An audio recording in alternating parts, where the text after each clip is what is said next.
अस्सलामुअलैकुम। मेरे चैनल में आपका इस्तकबाल है।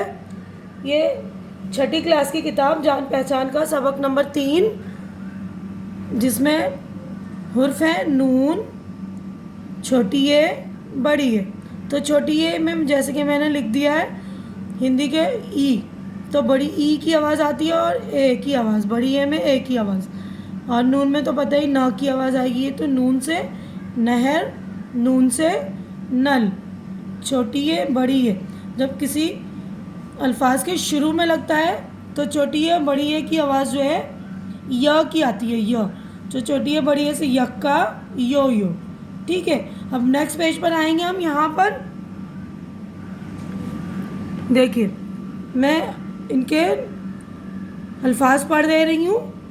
नाप, नून अलिफ पे नाप, नाता, नाना, आना, बाना, पाना, ताना, आन, बान, तान, पान, नान।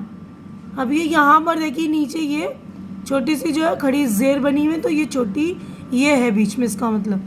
तो ये हो गया बीन, बे ये नून, बीन। तीन, ते ये नून, तीन, तीन, पीना। बेबी, बेटी, देखिए आखिर में आ रहा है ये बेटा।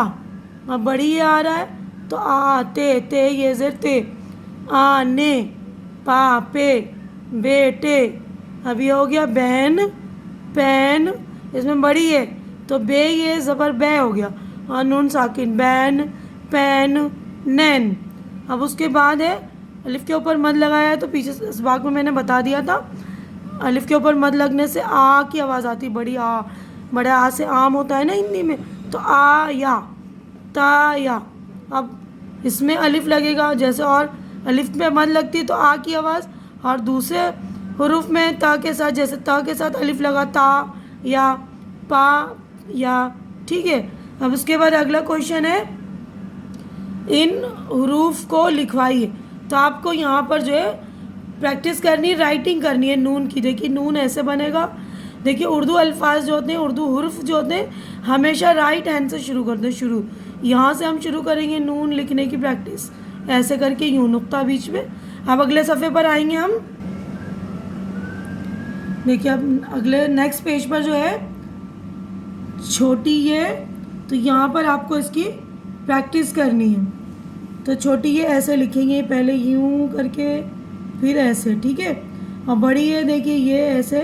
तो यहाँ पर आपको प्रैक्टिस करनी है। अगर बुक है आपके पास तो बुक में कीजिए, नहीं तो कॉपी में प्रैक्टिस कीजिए। छोटी ये, बड़ी ये। उसके बाद इन लफ्ज़ों को पढ़वाइए। तो ये मैं पढ़ रही हूँ।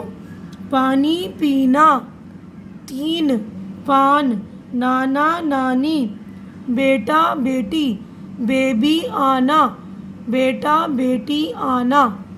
अब उसके बाद अगला जो है सवाल है इन लफ्ज़ों को लिखवाइए। आपको अब ये लफ्ज़ लिख कर प्रैक्टिस करनी है इनकी, ठीक है। तो ये ऐसे ही मैंने लिख दिए हैं एक बार, बाकी में आप प्रैक्टिस कर लेंगे।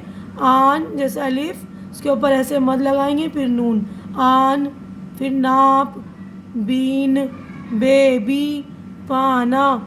अब यहाँ पर चौथा क्वेश्चन है नुक्तों की मदद से लफ्ज़ बनवाइए। तो आपको नुक्ते लगाने हैं, काली है दिया हुआ, आपके पास बुक है तो देख लेंगे। अब मैंने नुक्ते लगा दिए यहाँ पर, देखिए बाना, यहाँ नाना, पाना, पा। तो कुछ भी आप नुक्ते लगा देंगे। यहाँ पर 3 नुक्ते लगाएंगे, नीचे 2 लगाएंगे तो पाया। आप अपनी मर्ज़ी से भी लिख सकते हैं। अब यहाँ पर देखिए मैंने नान, नून का नुक्ता ऊपर लगाया तो नून का नुक्ता नान। पान, नीचे 3 नुक्ते पे के, पान, तान, ऊपर 2 नुक्ता लगाया तो ता का, और ये ऊपर 1 नुक्ता नून का, तान। अब यहाँ पे बान। अब उसके बाद है बाप, तो बे का 1 नुक्ता और पे के 3 नुक्ते, बाप, नाप, ताप, बात, पानी, नानी। अब अगले नेक्स्ट पेज पर आएंगे हम। तो नेक्स्ट पेज पे देखिए ये हुरूफ का खेल है। मिसाल के मुताबिक लफ्ज़ बनवाइए। तो यहाँ पर देखिए बीच में अलिफ है, तो इन सारे जो फिल इन द ब्लैंक्स जो खाली जगह भरी उनमें अलिफ अलिफ करनी है, अलिफ लिखनी है, मैंने लिख दी है। और उनसे जो लफ्ज़ बनते हैं उनको यहाँ नीचे लिख देना। तो यहाँ पर मैंने लिख दिया, ये यहाँ पर बात, यहाँ लिख दिया है नान, पान, बाट, ताप, नाप, टाट, तान। तो यहाँ पर सारे अल्फाज मैंने लिख दिए, बात, नान, पान, बाट, ताप, नाप, टाट, तान। तो यहाँ पर चैप्टर नंबर 3 आपका पूरा हो गया है। अगर मेरी वीडियो आपको अच्छी लग रही है तो इसको लाइक कीजिए, शेयर कीजिए, मेरा चैनल सब्सक्राइब कीजिए और कमेंट करके बताइए और मेरा हौसला अफजाई कीजिए। शुक्रिया।